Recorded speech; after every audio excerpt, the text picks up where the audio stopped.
तो चलिए दोस्तों प्रश्नावली 3.1 का क्वेश्चन नंबर पहले का दूसरा क्वेश्चन सॉल्व कर लेते हैं। दोस्तों क्वेश्चन नंबर पहले का दूसरा क्वेश्चन आप लोग को स्क्रीन पर दिखाई दे रहा होगा, ठीक ना। कह रहा है कि 5 पेंसिल तथा 7 कलम का कुल मूल्य 50 रुपए है, जबकि 7 पेंसिल तथा 5 कलमों का कुल मूल्य 46 रुपए है। तो एक पेंसिल का मूल्य तथा एक कलम का मूल्य ज्ञात करना। चलिए इसको हम लोग को पहले नंबर रैखिक समीकरण युग में बदलना है, उसके बाद इसको ग्राफी विधि से एक पेंसिल तथा एक कलम का मूल्य ज्ञात करना, ठीक है। हमको नहीं पता है कि एक पेंसिल का मूल्य कितना है, एक कलम का मूल्य कितना है, तो मान लेते हैं माना एक पेंसिल का मूल्य x मान लेते हैं तथा एक कलम का मूल्य कितना मान लेते हैं y मान लेते हैं, ठीक है। चलिए कौन क्वेश्चन नंबर कौन सा, क्वेश्चन नंबर पहले का दूसरा क्वेश्चन है, ठीक है। चलिए मान लेते हैं माना एक पेंसिल का मूल्य कितना मान लेते हैं हम x रुपये। एक पेंसिल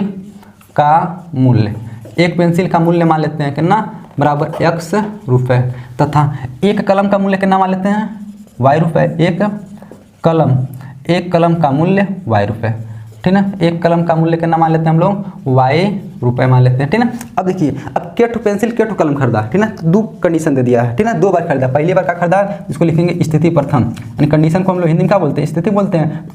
पहला स्थिति क्या दे दिया, पहले खरीदा है 5 पेंसिल तथा 7 कलम, ठीक ना। कितना 5 पेंसिल, ठीक ना, 5 पेंसिल तथा 7 कलम, ठीक है। फिर प्लस करके लिख लेंगे प्लस 7 कलम। 5 पेंसिल और 7 कलम मिला करके कितना पैसा दिया है, कुल पैसा दे दिया 50 रुपये। पहला कंडीशन में करा कि 5 पेंसिल तथा 7 कलम का मूल्य कितना है, कुल 50 रुपये। अच्छा बताइए एक पेंसिल का मूल्य x रुपये है तो 5 पेंसिल का कितना हो जाएगा, 5x हो जाएगा। कितना हो जाएगा 5x प्लस एक कलम का मूल्य y रुपये है तो 7 कलम का कितना हो जाएगा 7y, और दोनों मिला के पैसा कितना दिया 50 रुपया। देखिए समीकरण नंबर 1 बन गया, यानी रैखिक समीकरण बन गया ठौरा। अब दूसरा कंडीशन क्या दे दिया, इसको बोलेंगे स्थिति सेकंड बोलेंगे। क्या बोलेंगे, स्थिति सेकंड। दूसरा कंडीशन क्या दे दिया है, वो क्या दिया, अब की वो कह रहा है कि अब की 7 पेंसिल तथा 5 कलम खरीदना। कितना 7 पेंसिल, लिख लेते हैं 7 कौन सी पेंसिल, 7 पेंसिल प्लस 5 कौन सी कलम, 5 कलम, और दोनों मिला के पैसा कितना दे रहा है, कुल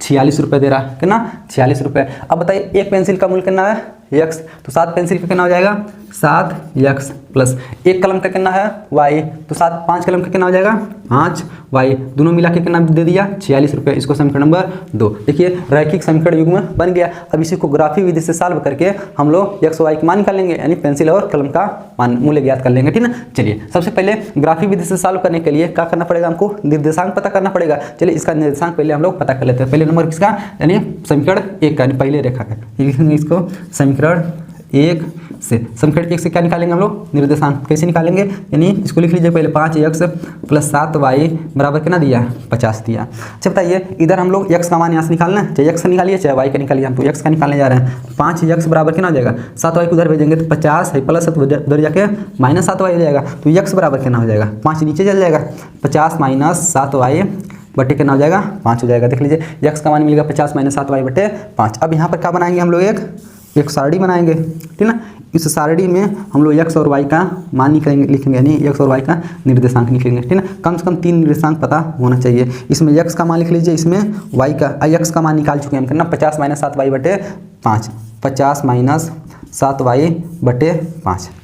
अब देखिए यहाँ थोड़ा सा दिमाग लगाएंगे हम लोग, y का मान तो हम लोग अपनी मर्जी से मानेंगे, कुछ भी मान सकते हैं, ठीक ना। तो हमको x का मान मिलता जाएगा, लेकिन y का मान ऐसा मानेंगे कि x का मान पूर्णांक मिलना चाहिए, यानी पूरा अंक चाहिए, 5, 6, 2, 8, 10 कुछ भी मिलना चाहिए, बटे में नहीं मिलना चाहिए, दशमलव नहीं मिलना चाहिए। क्यों, क्योंकि बटे और दशमलव रहेगा तो उसको जब ग्राफ पे दर्शाएंगे तो थोड़ा सा दिक्कत होगा, दशमलव हमको चलना पड़ेगा, ठीक ना। तो इसलिए हम कोशिश करेंगे कि पूर्णांक मिले, ठीक ना। पूर्णांक कैसे मिलेगा, y का मान ऐसा मानिएगा ऊपर से जोड़ने और घटाने पर वो 5 से कटी जाए, ठीक ना। अब देखिए यदि y बराबर हम कितना 0 मान लें, कितना 0, तो 0 मानेंगे तो 7 शून्य है, y के स्थान पे 0 रखेंगे, 7 शून्य है 0, यहाँ क्या बचा 50, 50 में 5 से कट जाएगा, का 50 5 से कट जाएगा 10 बार में, ठीक ना। चलिए मान लेते हैं y बराबर कितना मान लेते हैं 0, तो 0 रखेंगे, 7 शून्य है 0, खत्म हो गया। 50 में 5 से भाग करिए कितना बार में 10 बार में। अब y बराबर कितना माने 1 2 3 4 मान के भी रख सकते हैं, चेक कर सकते हैं, लेकिन 1 2 3 4 मानेंगे तो फिर पूर्णांक नहीं मिलेगा, ठीक ना। हमको कितना मान लें, मान लीजिए 5 रख लें, 7 बचे 35, तो 50 में से 35 घटाएंगे तो 15 बचेगा, अब 15 5 से कट जाएगा 3 बार में, ठीक ना। चलिए तो y बराबर कितना मानने जा रहे हैं, कितना 5 मानने जा रहे हैं, ठीक है।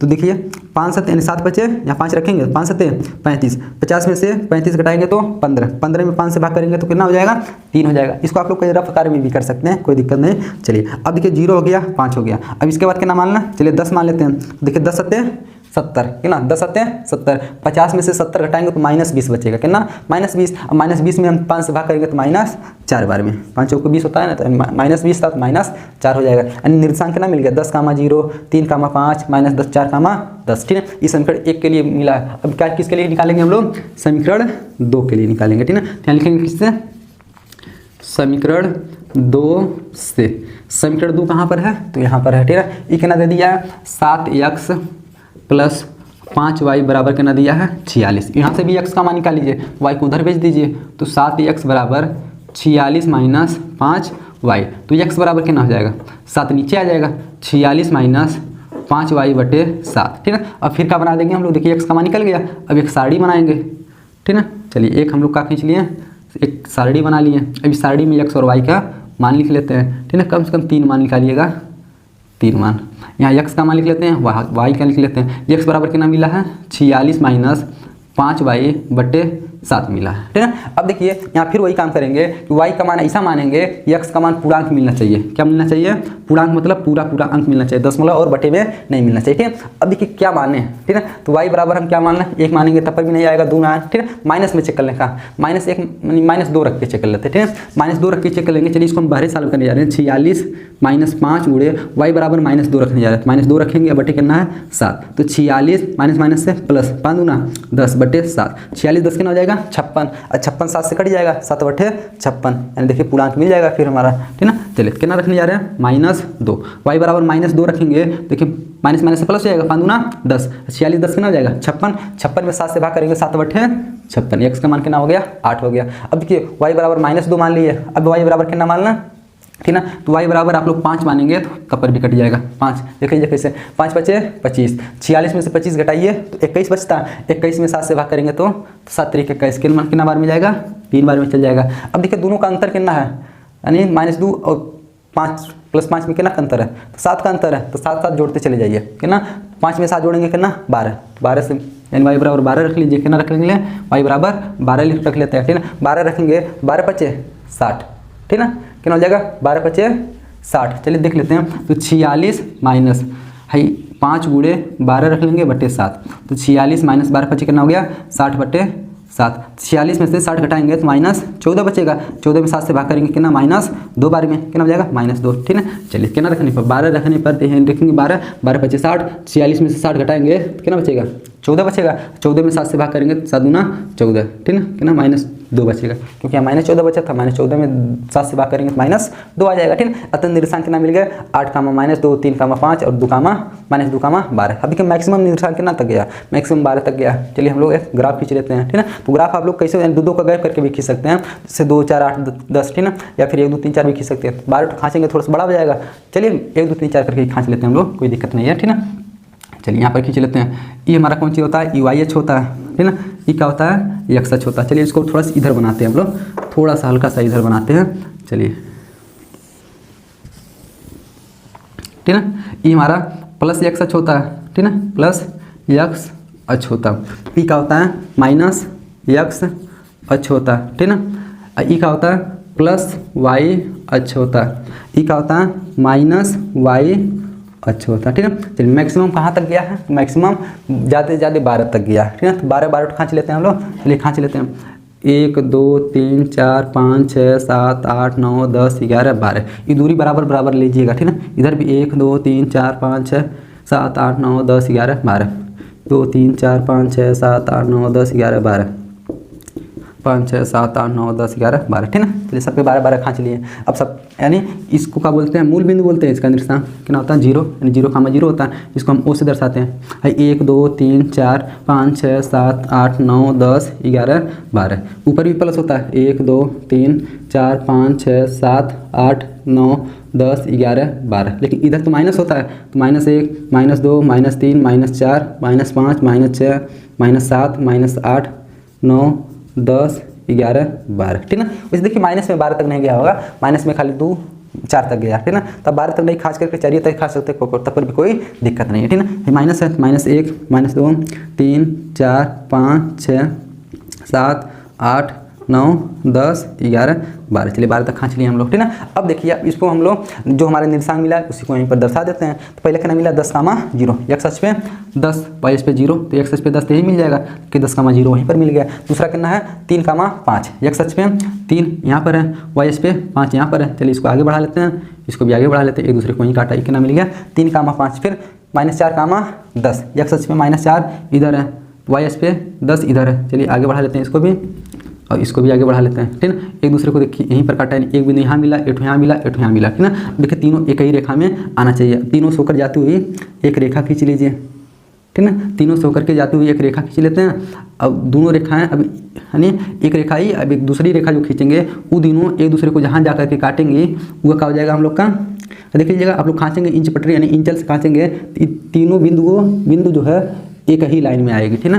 कहाँ आएगी एक ही लाइन में। देखिए हमारे पास तो इंच पटरी है नहीं, थोड़ा सा लाइन तिरछी हो सकती है, ठीक ना। चलिए अब दूसरा का खींच लेते हैं, 8, -2, तो x अक्ष पे कितना 8, y अक्ष पे कितना -2, ठीक ना। तो x अक्ष पे 8 नीचे बढ़ाइए, y अक्ष पे -2 इधर जाएगा, 3 कितना हो गया, एक बिंदु यहाँ मिल गया। फिर कितना 3, 5, x अक्ष पे 3, x अक्ष पे 3 यहाँ है, y अक्ष पे 5 तो यहीं पर आ जाएगा, ये कितना हो गया 3, 5, एक कितना हो जाएगा -2, 12, x अक्ष पे -2 नहीं -2 यहाँ मिलेगा, x अक्ष पे -2, y अक्ष पे कितना 12। चलिए इसको ऊपर बढ़ा लीजिए, इसको आगे बढ़ा लीजिए, एक दूसरे को यहीं पर काटा यानी एक बिंदु यहाँ मिला, एक बिंदु यहाँ मिला, एक बिंदु यहाँ मिलेगा। चलिए तीनों बिंदु से होकर के जाती हुई एक रेखा खींच लेते हैं, ठीक ना। चलिए रेखा हम लोग खींच लेते हैं, तीनों बिंदु से होकर जाती हुई एक रेखा खींच लिए। अब देखिए दोनों रेखाएं एक दूसरे को कहाँ काट रही हैं, तो दोनों रेखाएं एक दूसरे को यहीं पर काट रही हैं। कहाँ, इस बिंदु का निर्देशांक कितना है, तो x अक्ष पे 3, y अक्ष पे 5, अतः इसका निर्देशांक कितना हो जाएगा 3, 5। अब पहला x का मान होता है, दूसरा y का मान, तो x किसको माने थे पेंसिल को, पेंसिल यानी पेंसिल के रुपये का हो गया 3 रुपये का, y किसको माने थे कलम का मूल्य, तो कलम का मूल्य कितना हो जाएगा 5 रुपये, लिख लेंगे। अतः एक पेंसिल का मूल्य, एक पेंसिल का मूल्य कितना हो गया बराबर 3 रुपये, ठीक ना। तथा एक कलम का मूल्य कितना मिल गया, हाँ y का मान कितना मिला 5, कितना रुपये हो गया 5 रुपये हो गया, ठीक है। तो दोस्तों आशा करते हैं कि क्वेश्चन नंबर पहले का दूसरा क्वेश्चन भी आप लोग को अच्छी तरीके से समझ में आया।